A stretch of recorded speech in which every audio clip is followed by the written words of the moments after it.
તો હું આજે દવા છાંટવા આવી ગયો છું અમારા શેઠની વાડીએ. હું તમને બતાવીશ કે કપાસમાં કઈ રીતે દવા છાંટવી, આખી રીત તમને બતાવું. આ છે ડોલ, એની અંદર આપણે એટલું પાણી ભરવાનું, એટલું જોઈ શકો છો. આ ડોલ છે, આ દવા છે. 2 ચમચી આ નાખવાનો પાવડર. આ જો પાવડર છે, 2 ચમચી નાખીને આની અંદર નાખવાનો. એટલે સુધી ડોલ ભરવાની પાણીની, પછી હલાવવાનો એને ખૂબ જ. અત્યારે ખાલી છે, ડેમો છે. પછી આમાંથી એક ઢાંકણું નાખવાનું. પછી એને આપણે જે દવા છાંટવાનો પંપ હોય તેમાંથી લઈને નાખવાનું. આ છે પાણી.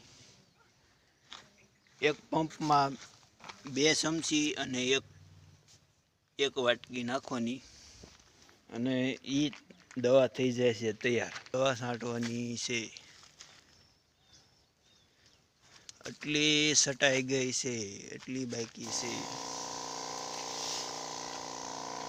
આ વજન ભરેલો પંપ છે. હીરામાં ખૂબ જ મંદી છે.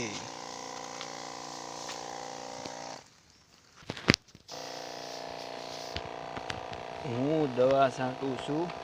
જો તમારે મિત્રો કોઈની વાડીમાં દવા છટાવી હોય તો હું આવી ગયો છું વાડીએ.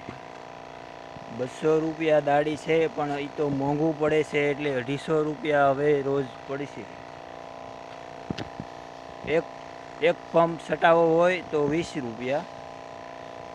આખો દિવસ દવા છટાવી હોય તો 250 રૂપિયા.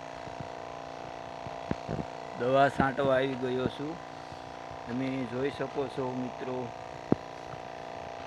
દવા છાંટવા આવી ગયો છું.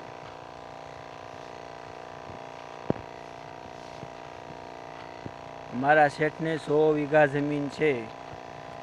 દવા છાંટવી હોય, દવા છાંટવી હોય કોઈને, રખડતા હોય એવા મિત્રોને તો આવી જજો. અને અમારી ચેનલને સબસ્ક્રાઈબ તો જરૂર કરજો. હું તમને આવા નવા વિડીયો બતાવીશ. 10 પંપ છાંટ્યા દવાના, પણ એમ થઈ ગયું કે 100 રૂપિયાનું કામ કરાય હીરામાં, પણ 250ની દાડી ન કરાય દવા છાંટવાની હીરામાં. 100 રૂપિયાનું કામ કરવાનું, પણ વાડીએ કામ કરવા નહીં જવાનું. હવે ખબર પડી ગઈ. ઓહો, કેટલું જોખમી. હું 10 પંપ છાંટ્યા, ખાવા જેવો નહીં રહેવા દે મને મારો શેઠ. આ મજૂરી ન પોહાય આમાં. આની મજૂરી તો 1000 રૂપિયા હોવી જોઈએ દવા છાંટવું. 20 પંપ છાંટ્યા, 20. આની કરતાં 50 રૂપિયા આપે ને હીરામાં એને તોય આખો દી હોયું જવાય, પણ 20 પંપ ન છાંટાય. શું કરવું, મંદી છે ને.